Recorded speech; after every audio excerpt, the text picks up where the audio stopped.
안녕하십니까. 오늘 TV 도서관에 가다 진행을 맡은 강지원입니다. 세계적인 미래학자 엘빈 토플러는 지난달 27일에 세상을 떠났죠.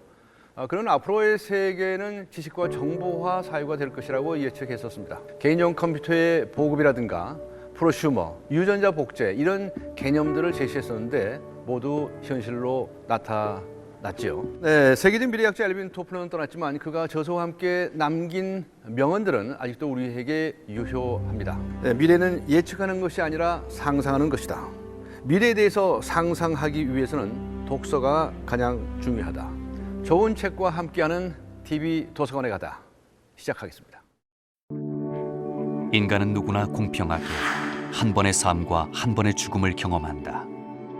대부분의 사람은 죽음보다 삶에 치중하는데, 그러나 사람은 누구나 언젠가 다가올 죽음의 주체인 동시에 누군가의 죽음을 목격하는 주체가 된다. 1.5kg에 불과한 뇌를 수술하는 신경외과 의사는 더더욱 많은 죽음을 목격하는데, 인간의 몸에서 10분의 1도 차지하지 않는 뇌를 수술하는 신경외과 의사는 삶과 죽음의 경계선에서 과연 어떤 생각을 할까?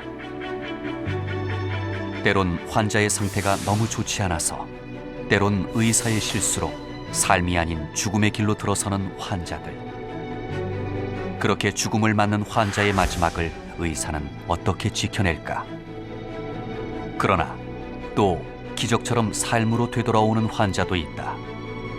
신이 아닌 인간의 힘으로 인간을 지켜낸다는 것이 과연 어떤 의미일까? 이 모든 것을 추월해 삶의 마지막 순간, 참 멋진 삶이었어 라고 되뇌일 수 있는 방법은 과연 없는 것일까? 영국에서 가장 존경받는 신경외과 의사인 헨리 마시가 30년의 경험을 바탕으로 쓴 참 괜찮은 죽음을 통해 그 해답을 찾아보자. 네, 오늘 함께 이야기 나눌 책은 참 괜찮은 죽음입니다. 오늘 두 분 나오셨는데요. 먼저 서울대병원의 혈액종양내과이시죠. 네. 허대석 교수님 나오셨습니다. 감사합니다. 네, 고맙습니다. 네, 그리고 가톨릭대학 생명대학원의 정재우 신부님 나오셨습니다. 안녕하세요. 고맙습니다. 네, 두 분께 먼저 소감들을 여쭤보고자 하는데요. 신부님께서는 어떻게 읽으셨습니까? 네, 저는 의료인이 아니기 때문에 그래서 그런 병원 현장에서 직접 환자에게 칼을 대고 생명과 또 그 환자의 어떤 삶에 직결되는 그런 수술을 직접 하는 의사가 본인의 그런 체험을 아주 생생하게 이렇게 이제 풀어내서 이제 썼던 것이기 때문에, 그래서 여러 환자들을 그런 에피소드별로 이렇게 잘 이렇게 정리해서 이렇게 소개를 해주어서 굉장히 생생하게 흥미롭게 읽었습니다. 네. 허대석 교수님께서는 어떻게 읽으셨습니까? 같은 의사이신데요. 네. 이분이 이제 신경외과 의사 아니겠습니까? 네. 신경외과 의사 24시 뭐 이렇게 부제를 붙여드릴 정도 같더라고요. 네, 저는 수술을 하는 외과 의사는 아닌데 네. 의학 혹은 의료가 우리 사회에서 차지하는 비중이 이제 적지 않게 계속 증가하고 있습니다. 의학이 많이 발전했죠. 예. 그렇지만 또 부작용으로 문제가 생기는 경우도 있습니다. 근데 그 대부분 잘 이해를 못하는데, 그럼 수술은 뭐 어떤 치료는 어떻게 결정되는가? 그 다음에 그게 왜 합병증이 생기고 이제 그게 따르는 문제들이 뭔가, 이런 거를 이해하는 데는 굉장히 도움이 되게 진료 현장을 아주 진솔하게 기술을 하고 있다고 생각합니다. 네, 그러셨군요. 근데 이 저자인 헨리 마시 이분이 처음부터 젊었을 때부터 자기가 의사가 되겠다고 생각한 사람이 아니었더군요. 뭐 여러 가지 일을 하다가 이제 의사가 되겠다고 결심했는데 그 계기도 좀 특별하고요.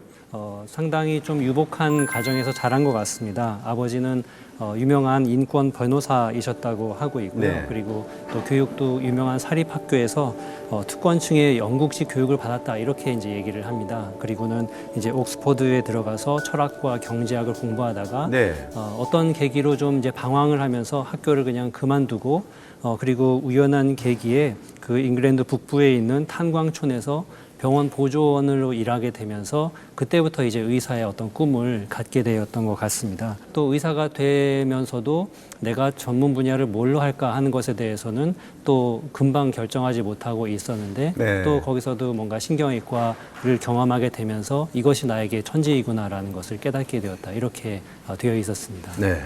외과 의사는 수술을 이제 주로 많이 하죠. 네, 네. 수술하면 영웅이 됐다가 또 실패하면 악당이 된다 이런 표현도 나와요. 네. 그러니까 정말 의사분들이 수술할 때 굉장히 고민도 많이 하시고 네. 어떤 의미에서 겁도 나고 의사로서 어떻게 느끼죠? 뭐 아주 공감되는 말입니다. 뭐 이를테면 맹장염 수술을 한다. 그건 거의 뭐 수술 성공률이 100%입니다. 네. 예, 그러니까 그런 데 대해서 이제 걱정할 필요가 없죠. 근데 이제 현대의학이 발전하면서 이제 불확실성, 그 성공할 확률이라는 게 100%인 경우는 거의 없습니다. 네. 그럼 이를테면 70% 성공할 확률이 있는 수술을 한다, 혹은 항암제를 쓴다 이런 결정을 했으면 그 70% 성공한 환자들이야 뭐 아무 불만이 없죠.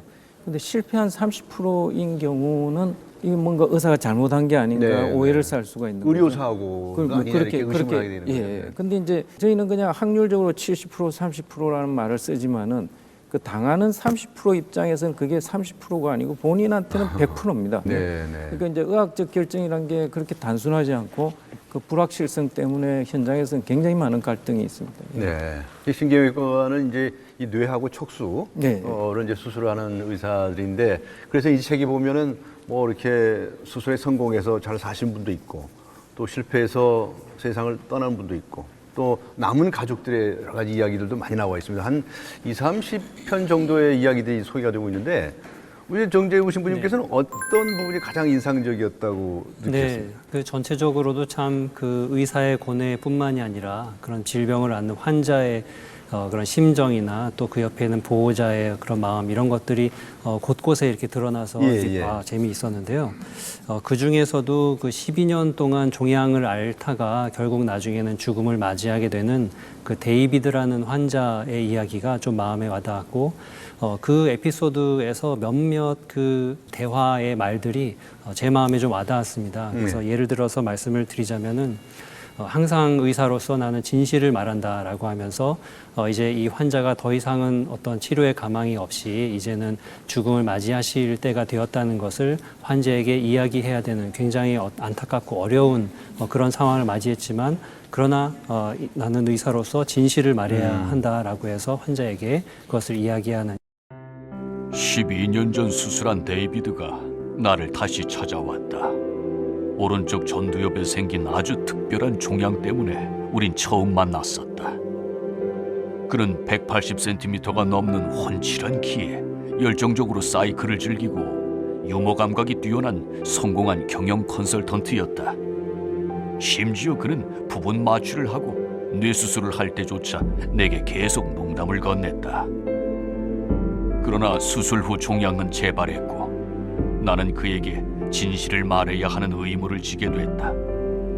내가 다시 수술을 할 수는 있지만 그래도 2달밖에 더 기회를 줄 수 없을 것 같다는 말을 전했다. 데이비드는 다소 지친 얼굴로 그러나 미소를 지으며 말했다.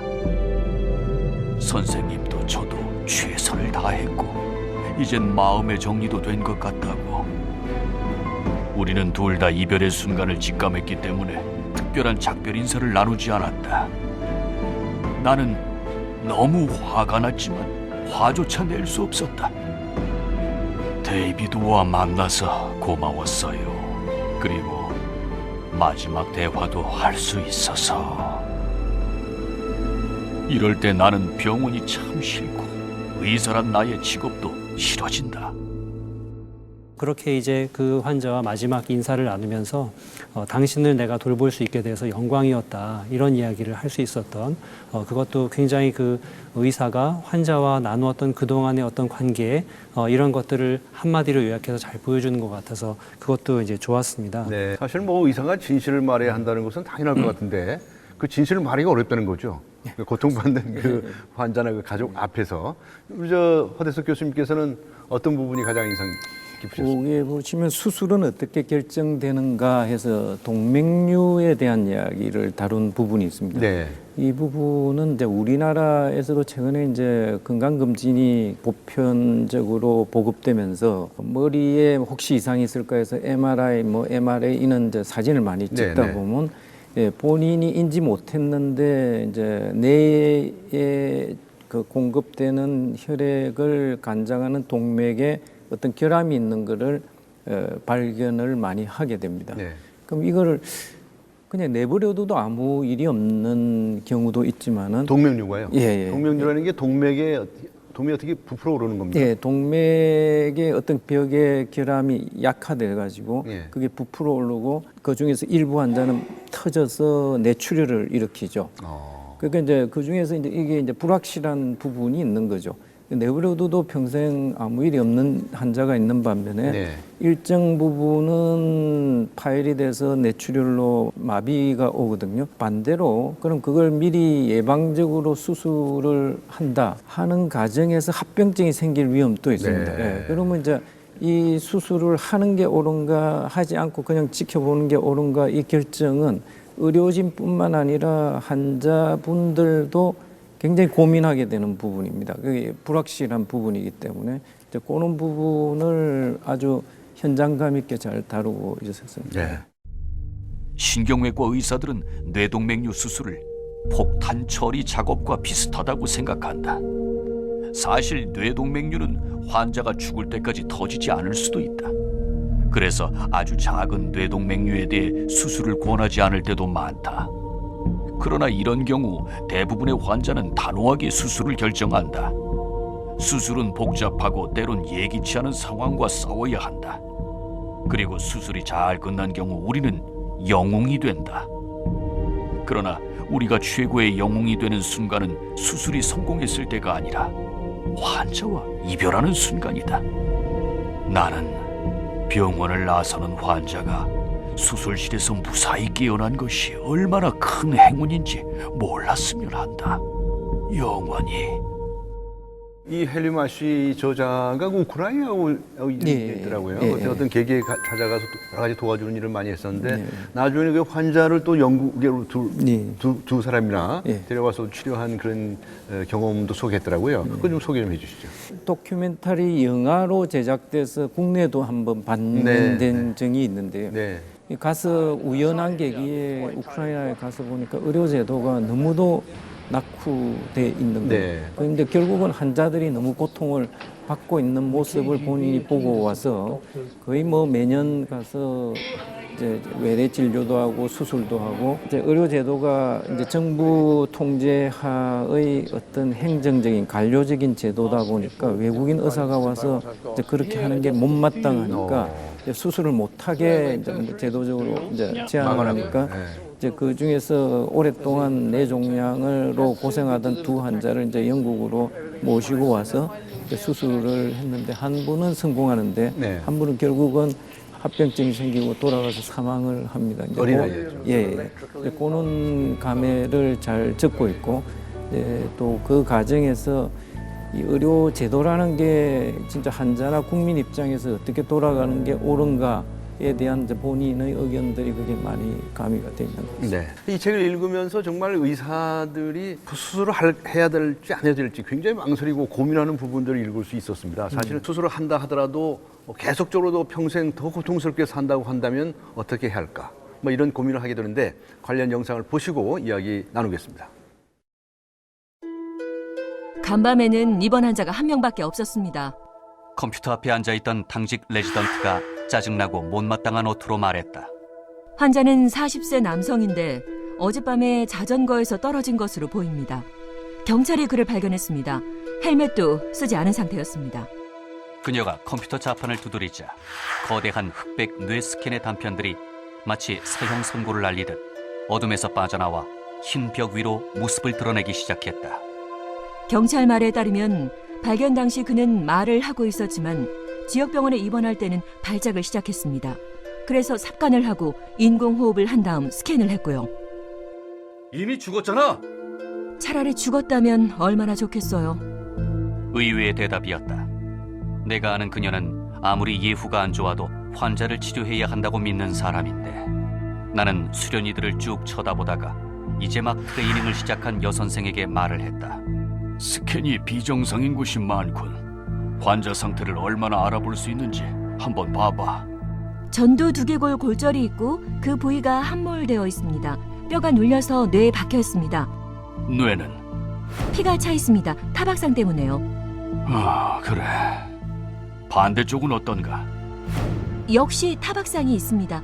대신 왼쪽만큼 크진 않습니다. 남자가 처음에는 말을 하고 있었고 이론적으로는 잘 회복할 수 있는 건 맞다. 그런데 뇌 손상이 너무 커. 예후는 어떤가? 내가 당직 레지던트에게 물었다. 좋지 않습니다. 얼마나? 50%? 90%? 그 환자는 회복될지도 모릅니다. 그만해. 양쪽 전두엽이 저렇게 박살났는데 무슨 소리를 하는 거야? 이 환자는 가망이 없어. 수술해서 출혈을 처리하면 살기는 하겠지만 영영 불구로 살아야 해. 언어 능력도 아예 없어지고. 그렇지만 가족은 뭔가 해주길 원할 겁니다. 수술 여부는 우리가 결정하는 게 아니라 가족들 선택입니다. 그녀가 꼿꼿한 자세로 대답했다.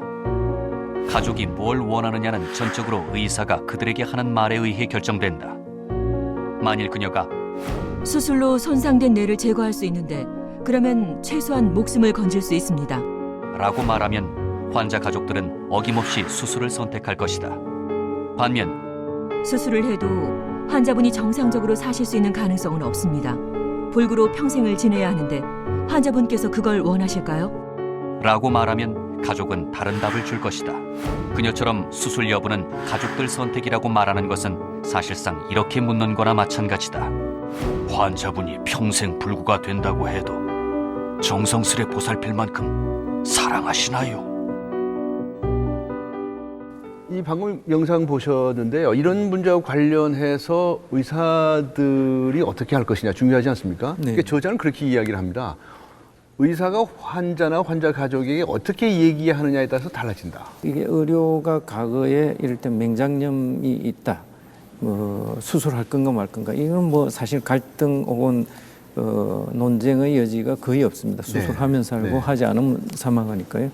근데 이제 어떤 결과가 과연 이게 의미 있을까 하는 가치의 문제로 이제 기술의 문제가 아니고 가치의 문제가 개입이 되면 이건 대단히 복잡한 사람마다 가치 문제가 기입되면 그러니까 의미 있는 삶이 어떤 의료 결정이 이게 의미 있는 삶을 연장한다면 당연히 해야죠. 최선을 다해. 당연히 해야죠. 단지 기계적인 어떤 생존하는 기간만 연장하는데 환자한테 고통을 가중시킨다.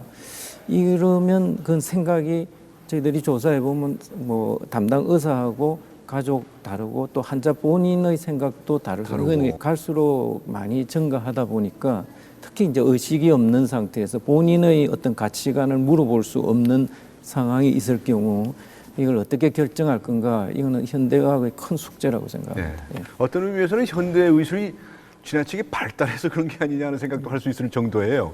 만일에 정말 수술을 한다 하더라도 큰 성과 없이 평생 고생을 더 한다고 한다면 신부님께서는 그 가족이라고 어떻게 하시겠습니까? 네, 정말 이제 의지할 곳은 의사의 얼굴을 바라보고 그렇죠. 의사가 뭐라고 얘기하는가를 이제 보게 되고 결국은 이제 의사를 신뢰하게 되고 그래서 아까 말씀하신 대로 의사가 어떻게 이야기를 해주는가가 굉장히 중요한 부분이라는 네. 생각이 저도 이제 들고요.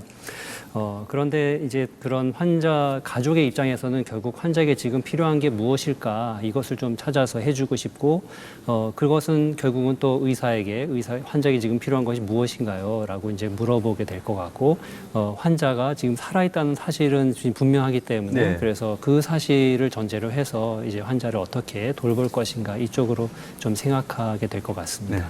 그렇게 되면 이 말씀은 결국 요즘 이야기가 되는 것 소위 존엄사 또는 안락사 문제하고 연결이 될 것 같습니다. 얼마 전에 우리나라에서도 이제 소위 존엄사에 관련된 법이 통과됐죠. 소위 그 웰다잉법이라고 알려져 있는데 회생 가능성이 없고 치료해도 회복되지 않으며 급속도로 증상이 악화되어 사망에 임박해 임종 과정에 있는 환자를 대상으로 심폐소생술, 혈액투석, 항암제 투여, 인공호흡기 착용 등 4가지 연명 의료를 중단하여 존엄하게 죽음을 맞이할 수 있도록 하는 내용을 골자로 한다. 통증 완화를 위한 의료 행위와 최소한의 물과 영양분, 산소 등의 단순 공급은 중단할 수 없다. 말기 암 환자에 한정되어 있던 호스피스 완화 의료 대상자는 후천성 면역 결핍증, 만성 폐쇄성 호흡기 질환, 만성 간경화 말기 환자에까지 확대되었다. 위와 같은 조건을 충족하는 임종기 환자는 사전 연명 의료 의향서나 연명 의료 계획서를 통해 연명 의료를 원치 않음을 명확히 밝혀두거나 가족 2인 이상이 환자의 평소 뜻을 확인해주면 연명 치료를 중단할 수 있다. 환자의 뜻을 알 수 없는 경우에는 가족 전원이 합의하여야 하며 미성년 환자는 법정 대리인이 대신 결정할 수 있다. 그러니까 회복할 가능성이 없는 환자의 경우에는 환자가 미리 얘기를 한 것이 있다고 한다면 중단해도 된다 이런 취지 아닙니까? 좀 설명을 해주시겠습니까? 존엄사 그리고 안락사. 공통점은 이제 회생 가능성이 없는 환자에서 네. 우리가 이제 어떻게 마지막을 맞을 수 있게끔 도와드릴 건가 하는 점을 이제 그 접근하는 건데요. 이 차이점은 이제 안락사라는 표현을 쓰는 거는 의사가 이제 환자가 너무 고통받으니까 환자가 일찍 죽게 하는 걸 도와주는 그런 관점이거든요. 그러니까 이제 용어로 따지면 의사의 행위적 관점이 굉장히 많이 반영이 되어 있습니다. 이에 비해서 이제 존엄사란 표현은 비슷한 상황인데 이제 의학적 결정에서 환자의 가치의 관점을 주로 반영을 하고 있어요. 네. 그러니까 그게 무슨 말이냐면 환자가 회생 가능성을 얻고 고통은 이제 굉장히 심할 때 어떤 모습으로 이제 임종하기를 원하는가? 자기는 중환자실 가서 인공호흡기를 달 건가 말 건가? 아니면 집에서 돌아가실 건가를 이제 의학적 판단으로 하면 인공호흡기 달고 중환자실 가는 게 더 연장할지는 모르지만 환자분은 나는 집에서 그냥 편안하게 임종하기를 원한다. 네. 그럼 이거는 결정할 때 의사의 기술적 판단이 우위가 아니라 환자의 가치를 의사가 존중해 줘서 집에서 임종하실 수 있게 도와드리는 걸 결정할 수가 있거든요. 이제 그런 관점이 반영된 게 존엄사라는 그 표현이라고 생각합니다. 그래서 두 개가 이제 상황은 비슷하지만은 이제 어느 쪽에서 어떤 모습으로 그 우리가 임종을 맞게 도와드릴 건가 이런 게 이제 차이가 있다고 봅니다. 예. 혹시나 이 책의 원 제목은 Do No Harm입니다. 그렇죠? 이 말이 히포크라테스 선서에 나오는 말이라고 하는데요. 해치지 말라고 하는 말하고 네네. 배치되는 건 아닙니까? 히포크라테스 시대에는 그게 아주 단순했습니다. 죽을 사람 죽고 살 사람 살았기 네. 때문에 두노함인 우리말은 악행 금지라는 걸로 우리가 쉽게 그 상황을 윤리 기준을 마련했는데요. 네. 지금은 이제 그는 의학적 결정이라는 게 다 이중 효과가 나타납니다.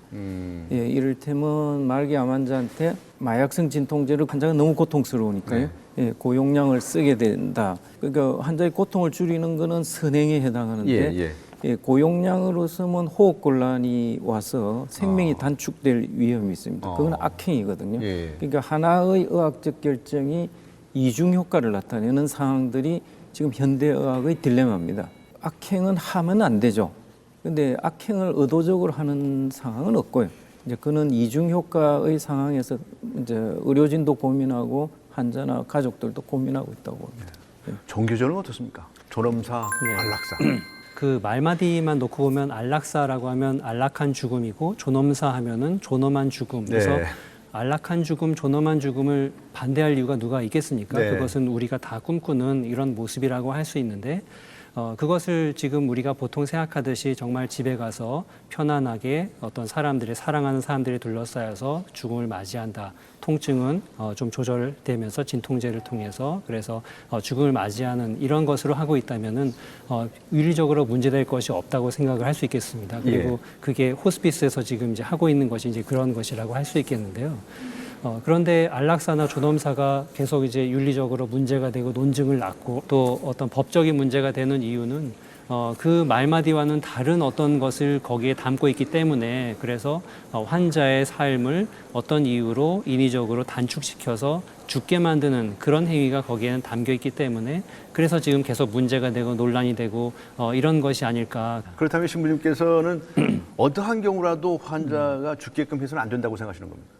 그 예전에 그 대법원 판결 우리나라에서 한번 판결이 나오면서 나왔던 말씀 중에 내일 돌아가실 환자라도 오늘 죽이면 살인이다 이런 이제 말씀이 있었습니다. 네. 저는 그 말씀이 정말 맞다고 생각하고요. 살아있는 사람은 어떤 처지에 있든지 무의미한 삶이라는 것은 없다. 그리고 우리가 오늘 얘기하는 이 책에서 이 신경외과 의사는 어떤 처지에 있는 환자든지 아무튼 와서 이렇게 이제 수술을 때 이렇게 올라가게 됐을 때 그 환자가 어떤 사람인지 그리고 또 그 환자가 지금 어떤 처지에 있는지 이런 것보다는 이 환자에게 지금 해줄 수 있는 것이 무엇인가를 찾아서 해주는 것이 지금 이런 그 우리의 책에 나와 있는 내용이라고 한다면은 그런 면에서 제가 볼 때는 환자를 죽게 만드는 그런 행위를 하는 것은 좋지 못하다. 다만 우리의 삶은 유한하기 때문에 영원히 살진 않기 때문에 죽음을 맞아들여야 할 때가 있다. 네. 그러면 잘 돌봐드리면서 죽음을 맞이해드릴 수 있도록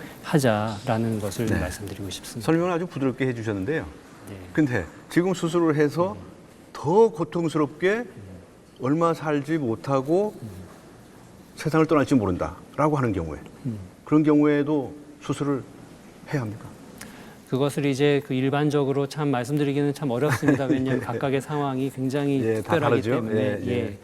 그러하지만은 그것에 이제 환자의 수술을 해서 왔게 될 어떤 가능성과 그다음에 예후라든가 이런 것들을 충분히 종합적으로 고려하지만 그 바탕에는 생명 존중이라는 것이 있어야 되겠다라는 말씀을 드리고 싶습니다. 네. 책에서 저자가 아주 인상 깊은 부분을 기록한 게 있습니다. 자신의 어머니가 돌아가시기 2주 동안 이렇게 간호를 한 부분이 나오죠. 어느 분께서 설명해 주시겠습니까? 정 신부님께서 네. 설명해 주시겠습니까? 예, 어머니께서 그 불치의 판정을 받으시고 그리고 황달이 심해지셨다고 이렇게 되어 있습니다. 예. 정확하게 병명이 무엇인지는 제가 보지 못했던 것 같은데요. 그러면서 이제 많이 야위셨고 그리고 2주 후에 이제 돌아가셨다고 했기 때문에 이제 거의 죽음이 임박한 그런 상황이셨던 것 같습니다. 그렇지만 또 말씀은 좀 하실 수 있었고 대화는 가능했는데 그래서 이 저자와 또 그 가족들이 교대로 이렇게 환자를 이렇게 돌봐드리면서 거기에 이런 말씀이 있습니다. 간단하지만 꼭 필요한 간호를 하면서 어머니와 작은 것까지 친절하고 상냥하게 의논하고 설명하고 지켜봐 드렸다. 나는 한 노인 환자에게 불치 판정을 내리고 집으로 돌려보냈다. 화학요법에 대해 환자의 의견을 묻지도 않았고 권하지도 않았다. 이 환자는 나의 어머니였다. 20년 전 받았던 유방암이 간으로 전이되어 이미 손을 쓸 수 없는 상태가 된 어머니. 그런 어머니를 아버지는 넋을 놓고 쳐다보고 있었다. 치매가 시작된 86살의 아버지는 이 상황을 이해하고 있는 것일까? 그로부터 2주 동안 어머니는 매일매일 눈에 띄게 약해지고 있었다. 오늘이 마지막일지 모른다는 생각을 하는 나에게 어머니는 날마다 말씀하셨다. 나 아직 여기 있다고. 어머니는 마지막 순간 정신을 놓았다 차렸다를 반복하셨는데 마지막엔 우리에게 작별 인사도 건네셨다. 참 멋진 삶이었다고. 이것이 죽음을 맞이하는 환자를 대하는 좋은 어떤 사례를 좀 보여준 것이 아닌가. 그래서 간단하지만 꼭 필요한 간호, 필요한 것은 해드리고 그러나 불필요한 것, 과도한 것 이런 것은 이제 하지 않으면서 마지막까지 사랑을 드리는 것. 이것이 이제 죽음을 맞이하는 사람을 돌보는 그런 이제 모습이고 그것을 아까 말씀드린 호스피스에서 지금 하고 있다 이렇게 네. 좀 말씀드리고 싶습니다. 이 어머니 자신이 하신 말씀도 아주 인상적입니다. 이런 부분이 있어요. 멋진 삶이었어. 우리는 할 일을 다 했어. 이렇게 마지막 말씀을 남기지 않습니까? 네. 그 참 인상 깊었는데요. 사람이 이렇게 마지막에 평온하게 이렇게 갈 수 있다고 하는 것은 굉장히 드문 일 아니겠습니까? 이 뭐 어땠겠습니까? 특히 이제 우리나라에서는 대단히 드물죠. 암 환자들이 어느 시점에서 더 이상 가능성이 없어서 말기라는 거를 이제 말씀을 드리면요. 네. 공통적으로 이제 답을 하시는 게 끝까지 최선을 다해달라 이렇게 네. 이제 이야기를 하시는데 네. 실제로는 그 최선의 의미가 그 사람마다 뭐 대단히 다릅니다. 근데 대부분은 현재 시점에서 우리나라는 무엇이 최선인가 그걸 못 받아들여요. 임종이 임박했다는 사실을 네. 대부분의 환자들이. 그러고는 뭐 인터넷에 보니까 신문에 보니까 무슨 신약이 있으니까 이걸 써달라. 그 쓰고 이제 부작용이 생겨가지고 응급실 왔다가 중환자실 와서 인공호흡기 달고 이제 그러고 돌아가시는 게 대부분입니다. 예, 그러고 나면 이제 대부분 후회하죠, 가족들이. 아이고, 그때 차라리 손이라도 잡고 한번 실컷 울으라도 받더라면. 예, 근데 이제 일부 환자분들이 그 어머님처럼 그 임종이 임박했다는 상황을 받아들이고 그 나머지 시간이란 건 굉장히 귀한 시간이거든요. 그 시간을 뭐 주로 이제 가족들과 함께 이제 그 이런 의미 있는 시간을 가지고 있는 거죠. 그래서 우리나라 현재 상황은 대단히 의료 집착적입니다. 못 받아들여요. 임종에 그 포기하지 못하고 끝까지 매달리는 이런 부분은 조금 바뀌어야 될 상황입니다. 네. 저자의 어머니도 그런 말을 했지만 저자 자신이 자신의 뜻을 이렇게 표현한 부분이 있습니다. 자신은 이 심장마비나 뇌졸중으로 기왕이면 자는 동안 빨리 끝났으면 좋겠다. 그런 복은 쉽게 오지 않으리라는 걸 잘 안다. 이렇게 표현을 했어요. 어떻게 느끼셨습니까? 네, 저도 좀 그 저자의 마음과 약간 비슷한 것 같습니다. 아, 그러세요? 저 역시도 네. 좀 짧게 고통 없이 네. 그렇게 이제 죽음을 맞이하고 싶은 마음은 있는데 정말 그렇게 될 것인가는 잘 모르겠습니다. 근데 정말 우리의 삶이라는 게 병 없이 살고 싶지만 또 우리는 병을 맞이하게 되어야 하고 또 늙고 싶지 않지만 또 늙어가야 하고 그런 게 우리의 인생의 이제 모습이기 때문에 죽음을 맞이하는 과정에 있어서 결국은 내가 싫지만 받아들여야 할 부분 그것을 어떻게 받아들일 것인가 하는 그것은 이제 내가 적극적으로 해볼 수가 있기 때문에 그것을 잘 받아들이면서 죽음을 맞이했으면 좋겠다 그런 바람은 좀 갖게 됩니다. 네. 신부님께서는 기도 열심히 하시겠습니다. 네, 그래야 될 것 같습니다. 네. 우리 의사 선생님께서는 어떻게? 이게 흔히들 세상에서 하는 말 중에 9988234 이런 말을 하죠. 99세까지 팔팔하게 살다가 2, 3일 앓다가 이제 돌아가시면 그게 제일 바람직하다고 생각하시는데 이것만 냉정하게 이제 그 자료를 가지고 이야기하면요. 보통 80대가 넘어서 80대 중반쯤 되면 그 자기 스스로 자기 몸을 돌보지 못하는 신체 상황이 되는 게 급속도로 증가합니다. 네. 사람이. 그러니까 지금 수명이 연장됐다고 하지만은 기능이 떨어지고 남의 도움을 받아야 되고 서서히 죽음에 이르는 그 과정이 연장된 거거든요.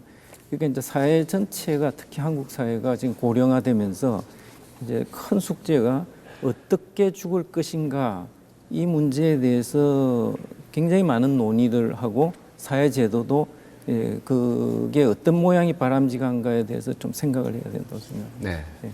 어떻게 죽음을 맞이할 것인가? 이건 마음의 문제 아닙니까? 마음만의 문제는 아니고요. 네. 그 85세 넘어가면 뭐 예외적인 사람들지만 평균은 본인 스스로가 그동이 불편해서 화장실도 못 가고 나중에 기저귀를 차야 될지도 모르고 이런 상황이 되거든요. 그럼 그걸 가족이 그 간병 부담을 다 떠안는다. 이건 굉장히 복잡한 문제입니다. 네. 그러니까 사회 제도도 그게 맞추어서 지금 자꾸 논의를 해서 바꿔 나가야 된다고 생각합니다. 복지 문제 이런 말씀도 하셨습니다.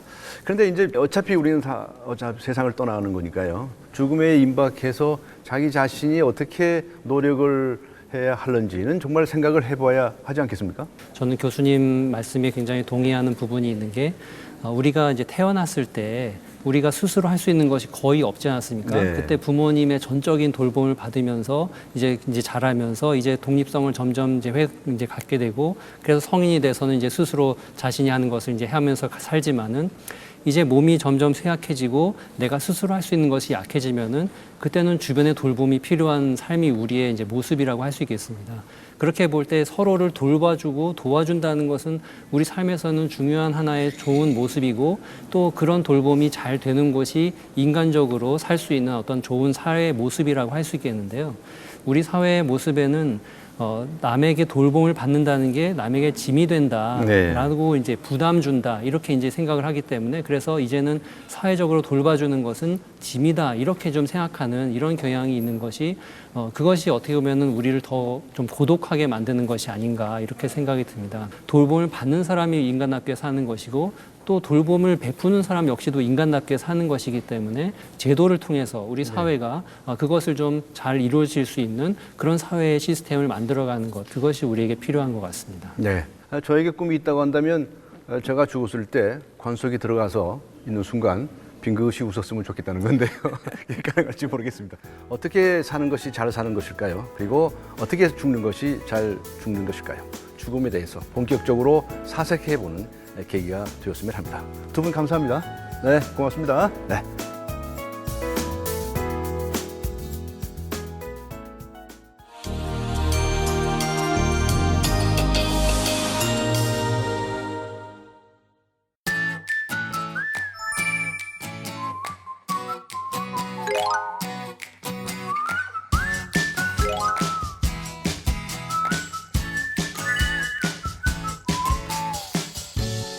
안녕하세요. 네, 안녕하세요.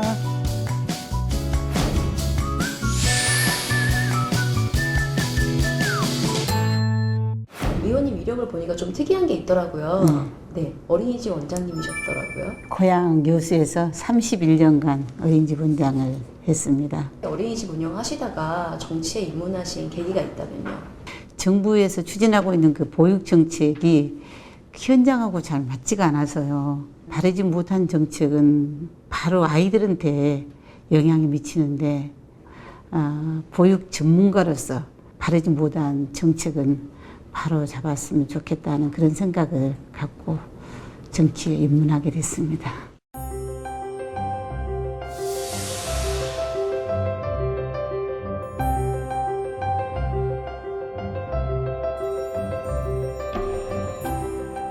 평소에 독서도 많이 하시나요, 의원님? 예, 저는 이제 책 읽기를 상당히 좋아합니다. 그래서 제가 결혼할 때 다른 혼수품은 많이 못 해가지고요. 책을 많이 가져갔어요. 근데 국회의원 돼가지고 국회 이렇게 들어와서는 도서관을 못 가봤어요. 사실. 예, 너무 바쁘더라고요. 의원님에게 독서란 무엇이라고 생각하십니까? 글쎄요. 스승이 따로 있겠습니까? 책을 쓴 저자도 스승이 아닐까요? 평소에 그렇게 책을 좋아하시는데 오늘 저희에게 소개해 주실 책은 또 어떤 건지 궁금합니다. 제가 31년간 유아교육을 하면서 가장 의미 있게 읽고 또 가슴에 와닿는 책이 있어서요. 한 두세 번 읽어봤습니다. 바로 이 책이거든요. 이 적기교육 책입니다. 네.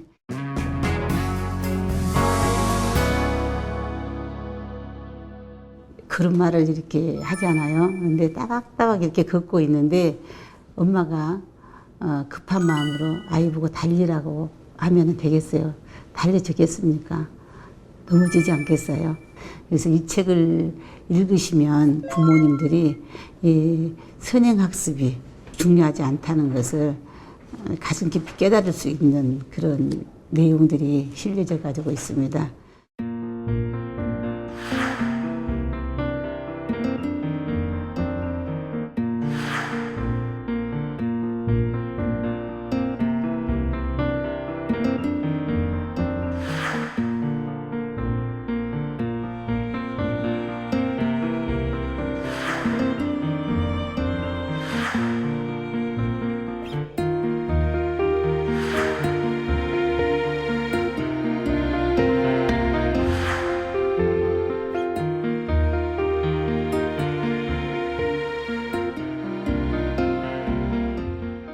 OECD 그 교육평가단이 우리나라를 방문해서 6세 이하 그 유아들을 교육 현황에 대해서 조사한 적이 있습니다. 그래서 평가 보고서를 보면은 한국의 부모는 유아를 공부하는 학생으로 취급한다라고 되어 가지고 있어요. 그만큼 이제 사교육을 부모님들이 중요시하고 있다는 것이죠. 그래서 만 3세 이상 유아들 99.8%가 예, 그게 보면은 사교육을 받는 걸로 이렇게 나타나 있습니다. 유아기 때 이렇게 할 필요가 있을까요? 다른 나라는 유아 교육을 어떻게 하고 있을까? 이스라엘 교육부 초청으로 한 달간 이스라엘의 유치원을 방문한 적이 있다. 교실에 글자 공부와 관련된 학습 자료가 전혀 보이지 않아 교사에게 물었다. 부모들이 글자 교육을 시켜달라고 요구하지 않나요? 아니요. 당연히 초등학교에 가서 배운다고 생각합니다. 그리고 이스라엘에서는 유치원이 의무 교육입니다. 초등학교에서 가르칠 것을 유치원에서 가르치는 것은 불법이죠. 이스라엘뿐만 아니라 독일, 핀란드, 이탈리아 등 세계 여러 나라의 유치원에서 정식으로 글자 교육을 하지 않는다. 독일은 취약 통지서 아래에 귀대계 자녀가 입학 전에 글자를 깨치면 교육 과정에서 불이익을 받을 수 있습니다라는 문구를 넣고 있을 정도다. 그렇다고 유아들에게 교육을 시키지 않는 것은 아니다. 그 내용을 살펴보면 우리나라처럼 선행학습 개념이 아니라 정서와 오감 발달에 집중되어 있다. 글쎄요, 이제 불법이다고까지 이제 법으로 정해놓고 이렇게 이제 조기 교육을 이제 못 시키게끔 이렇게 한다는 것은 아이들을 밝게 키우고 기와 끼가 있는 아이로 이렇게 키워야지만 미래가 보인다는 그런 이렇게 정책 아닌가 싶어요. 저희 때는 뭐 어린이집이 있었나요? 유치원이 있었나요? 엄마 아빠 따라다니면서 밭에 가서 콩을 따면 콩으로 가지고 이렇게 숫자도 이렇게 세어보기도 하고 이렇게 해서 실생활에서 배움의 양식을 얻었던 것 같아요. 어렸을 때는 마냥 뛰어노면서 생활 속에서 배움의 양식을 얻는다는 거 그건 참 좋은 것 같아요. 몇 해 전 4개 국어를 유창하게 고사해 세상의 이목을 집중시켰던 6살 중국 소녀가 있었다. 소녀의 엄마는 영어 교사이고 아버지는 프랑스어 통역사라 아이는 말문이 트일 때부터 영어로 대화를 했다고 한다. 아이가 잘 따라온다고 믿은 부모는 3살 때는 프랑스어를, 4살 때는 일본어를 가르쳤다. 그러나 얼마 지나지 않아 아이가 방문을 잠그고 문 밖으로 나오지 않았고 실어증이라는 진단을 받았다. 담당 의사는 어린 나이에 여러 언어를 습득하면서 언어 계통에 문제가 생긴 것이라는 소견을 밝혔다. 어린 소녀는 4개 국어를 배우면서 책을 등에 지고 살아가는 고통을 느꼈던 것은 아닐까. 아이가 좋아한다라고 이제 이렇게 말씀을 하시는데 우리 아이들은요 선생님한테 칭찬을 들어도 그렇게 기분 좋아하고 또 특히 엄마 아빠한테 칭찬을 들으면 더더욱 좋아하잖아요. 그런데 아이가 숫자를 다른 친구보다도 먼저 알아서 알면은 부모가 우리 아이는 천재인갑다 정말 영특하다 이렇게 하고 막 즐거워하잖아요. 그러면 부모가 즐거워하면은 우리 아이도 기분이 좋은 거예요. 그래서 더 하고 싶어 하는 거예요. 그 아이가 진심으로 좋아하는지 아니면 엄마가 기쁘기 때문에 아이가 그 엄마의 사랑을 받기 위해서 엄마 말을 따르는지 이런 것은 부모가 좀 깊이 생각을 해봐야 되지 않겠느냐. 또 아이 그 관찰을 통해서 이제 진실한 아이의 마음을 읽어야 되지 않겠느냐 하는 생각이 듭니다. 읽기 능력과 어휘력 관련 사교육을 받은 만 5세 집단과 사교육을 받지 않은 만 5세 집단을 모집해 비교 분석하는 연구를 시작했다. 이들이 초등학교 1학년이 되었을 때 국어시험 결과는 어땠을까? 초등학교 1학년 국어 점수를 확인한 결과 독해력을 비롯하여 논리력, 맞춤법 등 총 5개 영역 모두 두 집단이 별 차이가 없었다. 오히려 독해력의 경우 선행 사교육을 받지 않은 아이들의 평균 점수가 높게 나타났다. 이 연구는 읽기, 쓰기, 선행학습이 국어 점수를 높이는데 별 효과가 없다는 사실을 증명한 것이다. 선행학습을 한 아이하고 이제 한 아이하고 이렇게 차이가 없잖아요. 근데 창의성과 사회성 발달에 큰 차이를 보였다고 하거든요. 그래서 선행학습 위주로 교육을 받은 아이들을 조사를 해보니까 학업 스트레스, 또 주의 집중력이 저하되고요.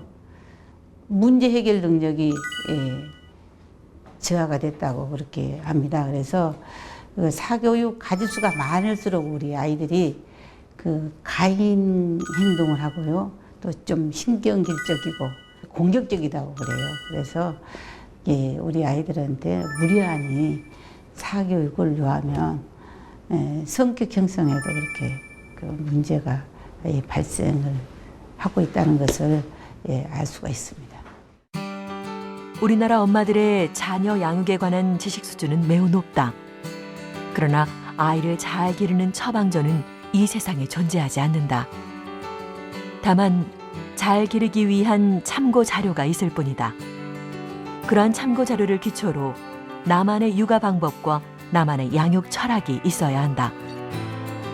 양육 철학은 아이를 어떻게 키우고 싶다에서 출발하지 않는다. 나는 어떤 부모가 되겠다라는 신념에서 출발한다. 따라서 부부가 자신의 경험을 나누고 아이와 함께 어떤 삶을 살아갈 것인가에 대해 정립하는 과정이 반드시 필요하다. 그 적기 교육에서 가장 중요한 것은 부모일 것 같습니다. 그래서 이제 조기 교육에 너무나 관심이 높아지면 어떻게 되겠습니까? 출발점이 학원이나 이제 그런 데가 되지 않겠습니까? 그래서 자녀 교육은 가정에서 가장 중요하고 가정에서부터 시작이 된다고 생각이 듭니다. 그래서 선행학습보다는 아이들의 공감 능력이나 감성 교육이라든지 자아 존중감이라든지 이런 것들을 이렇게 키워주면 애들이 자라서 매사에 좀 자신 있고 또 부정적인 마인드보다는 긍정적인 마인드가 살아나지 않을까 그렇게 생각이 듭니다.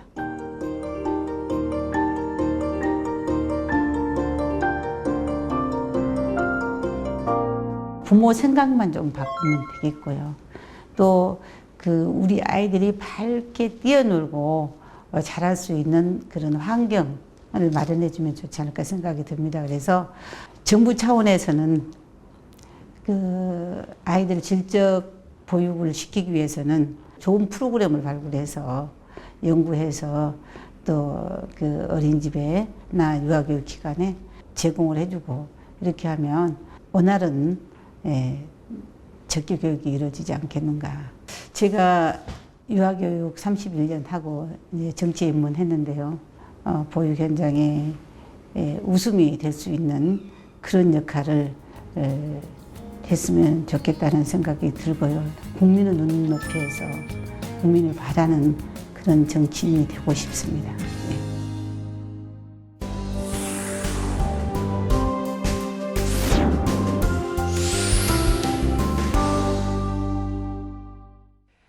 국회 도서관이 엄선한 새로 나온 책과 화제의 책들을 만나보는 신간 산책 시간입니다. 오늘은 어떤 책이 준비되어 있는지 함께 보시죠. 리우데자네이루 슬럼가에서 태어났으며 엄마는 가정부, 아빠는 청소부였다고 합니다. 1990년대 초 생계를 위해 맥도날드에서 햄버거를 팔았고 이로부터 10여 년이 지난 2013년 한 달 이용자 수가 10만 명이 넘는 미용회사의 사장이 되었는데요. 그 주인공은 바로 레일라 벨레즈라는 브라질 여성입니다. 무엇이 그녀를 이렇게 만들었을까요? 바로 기업가 정신이라고 말하는데요. 레일라 같은 하이 임팩트 기업가를 어떻게 하면 탄생할 수 있을지 설명한 책, 미쳤다는 건 칭찬이다 해서 만나보시죠. 뭔가를 시작할 때 미쳤다는 이야기를 듣지 않는다면 혁신적으로 생각하지 않았다는 증거다. 이 책의 저자 린다 로텐버그의 말인데요. 변호사라는 안정적인 직장을 그만둔 그녀는 전 세계의 혁신가들을 지원하는 비영리 단체 인데버의 설립자이자 최고 경영자로 제2의 인생을 시작합니다. 저자는 이루고 싶은 꿈이 있지만 이를 현실로 만들거나 다음 단계로 이끌어 나가는 방법을 몰라 어려움을 느끼는 사람들이 있다는 것을 발견했는데요. 꿈과 현실 앞에서 주저하는 이들을 위한 지지와 조언을 이 책에 담았습니다. 꿈을 이루기 위해서는 가장 먼저 기업가 정신이 필요하다고 말하는데요. 기업가 정신이란 외부 환경 변화에 민감하게 대응하며 기존의 관습을 창의적으로 변화시키는 긍정적인 힘이라고 합니다. 계획은 멈추고 일단 시작하라. 자신의 분야를 잘 파악하기 위해 경쟁자를 스토킹해라. 혼란스러운 상황을 끌어안아라와 같은 4가지 방법을 소개합니다. 점점 다가오는 인공지능 시대. 미래에는 인공지능이 인간의 기억력과 사고력을 넘어서고 각종 업무를 대신할지도 모른다는 불안감이 커지는데요. 그렇다면 우리는 어떻게 살아야 할까요? 인공지능 시대의 삶에서 그 답을 찾아보시죠. 저자는 인공지능 시대에서 살아남기에 필요한 건 독서와 글쓰기라고 설명합니다. 수많은 독서를 통해 얻은 지식을 자신만의 것으로 만들 수 있어야 한다는 건데요. 모든 것을 종합적으로 판단해 아이디어를 구체적인 상품으로 내놓을 줄 아는 편집력이야말로 인공지능을 이겨내는 능력이라고 강조합니다. 이 책에서는 IMF로 어려움을 겪는 계층인 신빈곤층, 국민 개개인의 아이디어를 바탕으로 새로운 시장과 일자리를 만드는 창조경제, 부모의 능력으로 자신을 평가하는 용어인 흑수저와 금수저 등 다양한 사회적 이슈를 담아 깊이 생각해 볼 수 있는 계기를 마련하는데요. 이렇게 꾸준히 책을 읽고 생각을 넓히다 보면 나와 상대방의 생각이 다름을 느끼게 될 것이라고 말합니다. 그리고 그 생각의 차이는 상상력으로 발전한다는데요. 인공지능 시대의 기계와의 대결에서 살아남도록 할 인간의 한 수는 바로 책을 읽고 토론하며 창의력과 문제 해결 능력을 키우는 것이라고 강조합니다. 지옥의 뜻을 지닌 헬과 조선의 합성어인 헬조선. 아무리 노력해도 행복한 삶을 누리기 어려울 거라는 불안감에서 나온 신조어인데요. 오늘날 우리 사회를 뒤덮고 있는 이 불안감의 원인은 무엇이고 해결책은 없는 걸까요? 주식회사 대한민국에서 확인해 보시죠. 노르웨이의 오슬로 대학교에서 한국학 교수로 재직 중인 저자 박노자.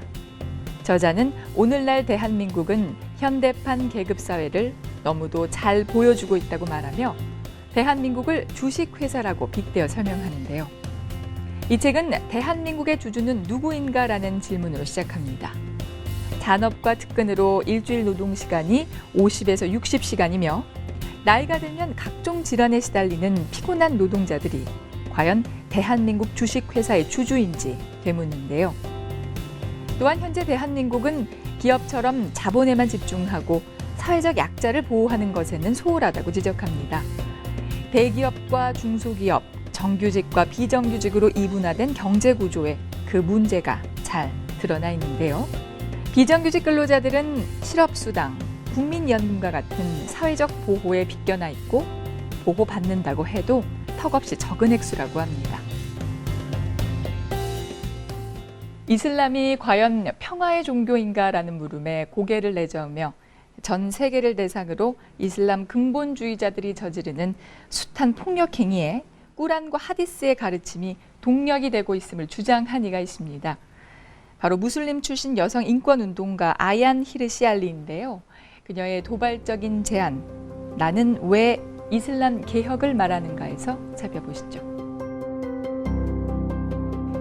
저자는 이슬람교의 신도였으나 네덜란드로 이주하면서 곧 종교를 떠났는데요. 세계를 핏빛으로 물들이는 종교 간 갈등과 테러 종식을 위해서는 이슬람 신앙의 핵심 개념이 대폭 바뀌어야 한다고 주장하고 있습니다. 특히 신의 계시를 받는 자의 말은 틀릴 수 없다는 무함마드의 무오류성부터 현세의 삶보다 내세를 중시하는 태도, 그리고 선악의 이분법을 강조하는 관습 등은 종교의 이름을 빌려 폭력성을 낳았다고 합니다. 무함마드가 6살짜리 여자애를 아내로 맞은 뒤 9살이 되자 첫날 밤을 치르는 모습과 전 세계를 대상으로 테러를 일으키는 이슬람 테러 조직 IS, 보코하람, 알-샤바브 등의 사례들은 이슬람 신앙이 오작동하고 있음을 확인시켜 주었는데요. 저자는 이렇게 인권을 등지고 있는 이슬람의 핵심 교리를 개혁해야지만 비로소 이슬람 국가들 뿐 아니라 다른 나라와의 사이에서도 평화를 유지할 수 있다고 설명합니다. Saw the world turning in my sheets, and once again I cannot sleep. Walk out the door and up the street. Look at the stars beneath my feet. Remember rights that I did wrong. So here I go. Hello, hello. There is no place I cannot go. My mind is muddy, but my heart is heavy, does it show? I lose the track that loses me.